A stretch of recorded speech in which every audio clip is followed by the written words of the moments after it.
What's up, everybody? It's Soren Baker here on Unique Access. Today we're joined by Big Hutch, aka Cole 187 from Above the Law. Godfather. The Black Godfather. Funny you mention that because you have a new album, The Black Godfather. Yeah. Soundtrack album. Slash.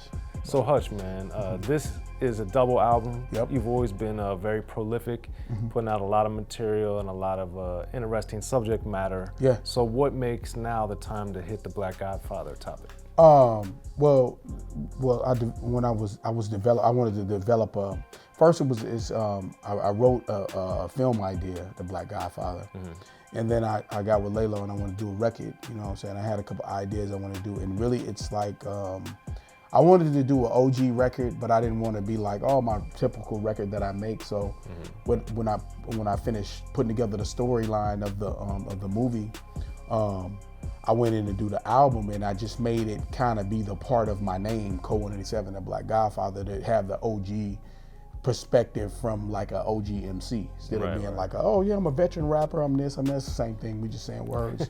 But I wanted to put the Black Godfather on it because that's what I consider myself being in hip hop, you know, the Black Godfather of hip hop, you know. Been around it long enough, highly respected by a lot of people in the industry, you know, produce God knows how many people, you know what I mean? So I put that in the perspective of like, in a entertainment sense of putting it with my name and saying I've worked with all these different people, which brings us up to the record that I've done. Wanted to do a double CD because it's so many people I wanted to work with on the record, you know what I'm saying? And to that point, one of the things I particularly liked about it is kind of having the ruthless reunion there on Legacy with D.O.C. Kicking it off, and and Cube of course comes in later.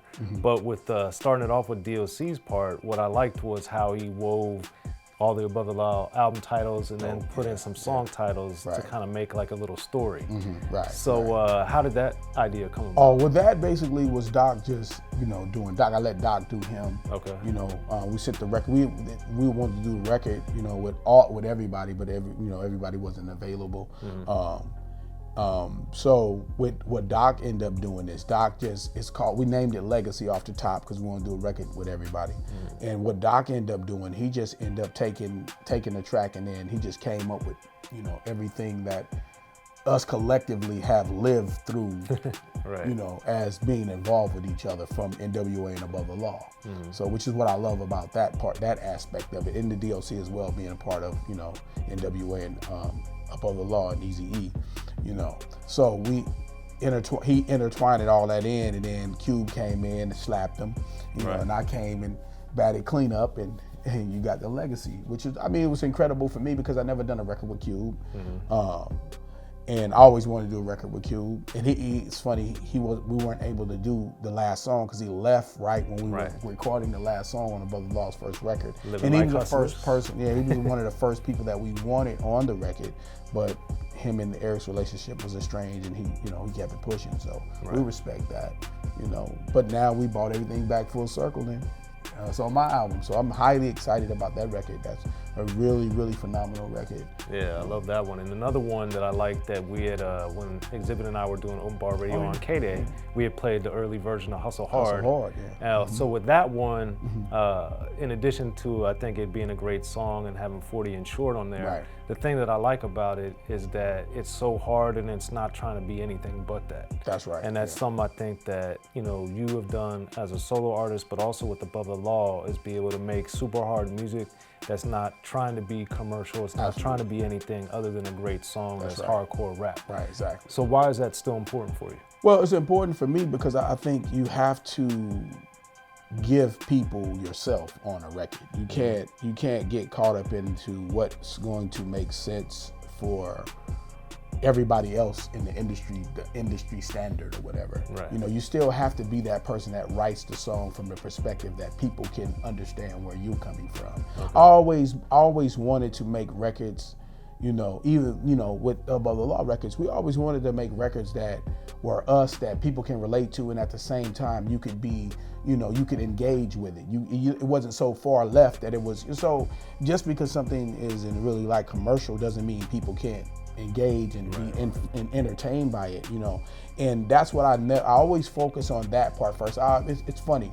It's funny. So I always focus on like when I didn't have any fans and what song I wanted to write. So I continue to do that because that's very important for people who do want to know what's in Code 187's head. It's always been important to us as Above the Law to do that. So I kind of stick to that. I don't never try to go away from that.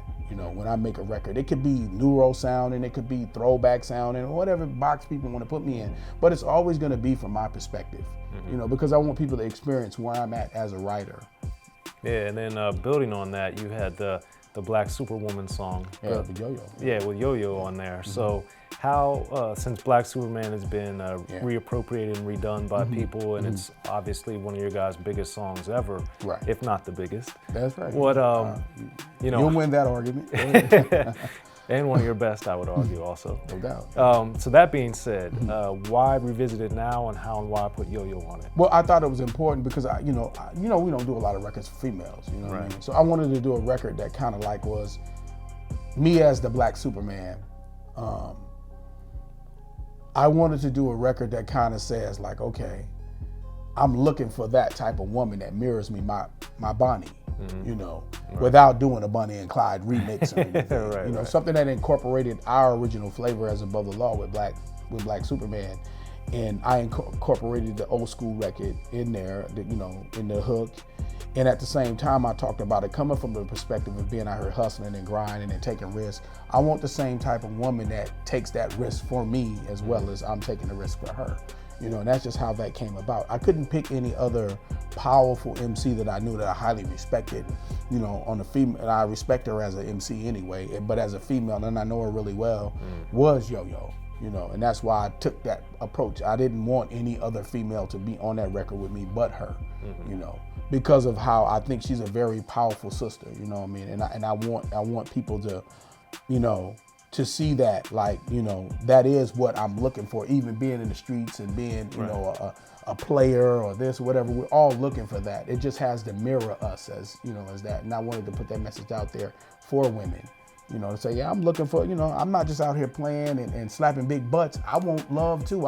It just has to be, it have to be right for me, you know, and that's why I did that. And I incorporated it because I get tired of people asking me to do Black Superman 2. You know, my man KMG is not here. I'm never gonna do it. You know, it doesn't make any sense to me, you know what I mean? Because he's a part of that, you know.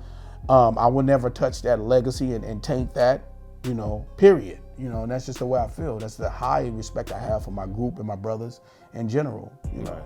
So I wanted to flip in and pay homage to that part of what we did in the past, but in the future, as to do something that had a different flair, I integrated it and made it Black Superwoman.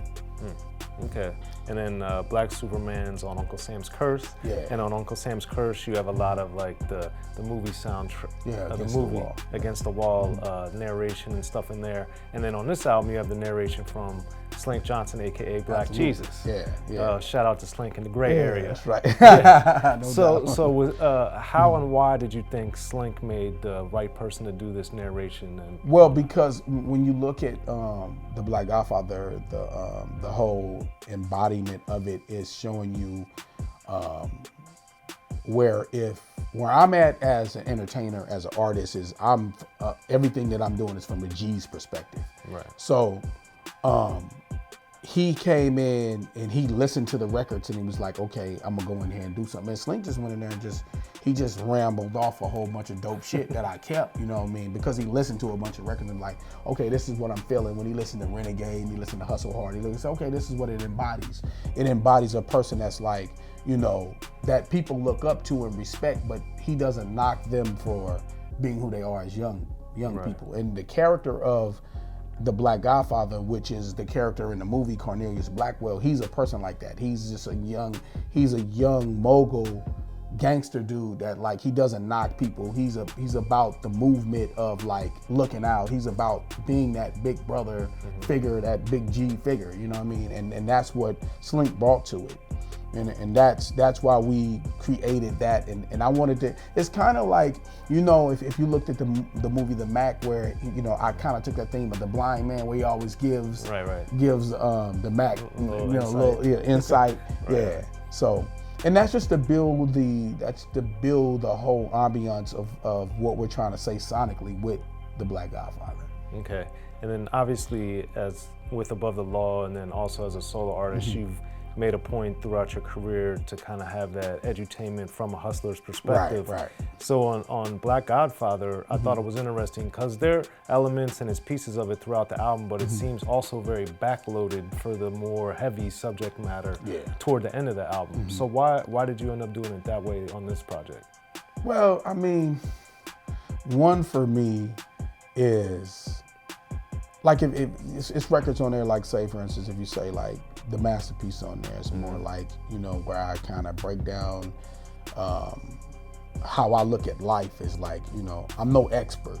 I only know what I see, you know what I mean? But the picture that I'm gonna paint is gonna be so brilliant because it's from my perspective as an artist. Right. You know, I didn't want to get so deep to where I couldn't entertain you, and I don't want to get so deep that it's like from a young perspective you can't engage with me or so far removed that you can't relate to what I'm doing. So I have to strategically place those things. You know, where we're at with what we're doing as even a veteran artist is that we have to start bridging. You know, so that was my whole premise of doing a record like that. That's why it gradually grows into that. Right. Because it's like a human thing. It's like, okay, we have children. I've raised 4 of them. Right. So there's certain things I can only tell them at this phase in their life, and this phase in their life, and this phase in their life. So that's why I done it like that. You know, I had to build people up to what my whole point is on this record. You know, I couldn't just give it to you full blown, you know, in the beginning. So that's why me and Law kind of laid it out like that, and I made sure that we're mindful to that. Okay. You know, it's so when we're in a space now musically where if we don't get back to doing what we feel that's right for us to do and tell the stories that we want to, it's gonna be someone else's story told through you as an artist, and that's not really a great artist perspective. It's not what we want. And as a consumer, I know it's not. Right. Well, there it is, y'all. Thanks for coming through today. Big Hutch, Co-Win 87, the Black Godfather album. Make sure y'all check it out, y'all. I'm Soren Baker, Unique Access.